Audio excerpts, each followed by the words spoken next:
বুমা, তুমি তো সারাদিন ফোনে লেগে থাকো, রান্নাঘরে কবে ঢুকবে? আমি তো ফোনে রেসিপি দেখছি, যাতে আপনার জন্য পাঁচতারা হোটেলের মতো খাবার বানাতে পারি। তাহলে এতক্ষণে হোটেলের মতো খাবার না, হোটেল খুলে ফেলতে পারতি। মা, আপনি সবসময় আমার রান্নার নামে বকেন কেন? আরে আমি তো বকি না, বুমা। আমি শুধু বলি লবণটা একটু বেশি হয়ে গেছে, আর মরিচটা একটু। এত অগোছালো রাখো কেন? মা, এটা অগোছালো না, এটা আমার ক্রিয়েটিভ ডিজাইন। আপনি বুঝবেন না, এটা মডার্ন আর্ট। মা, আপনার ছেলে তো আমার কথা একদম শোনে না। আরে ও তো আমার কথাও শোনে না। তুমি বিয়ে করেছ, ওর বশ হয়ে গেছ। এখন তুমি বুঝে নাও।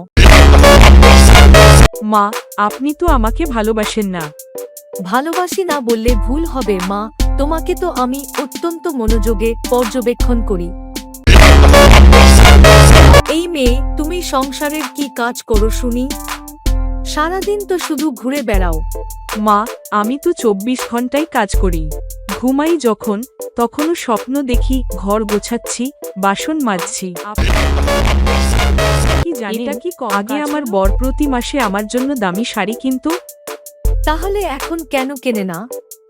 এখন বলে, তোমার তো এত শাড়ি, আর কি হবে?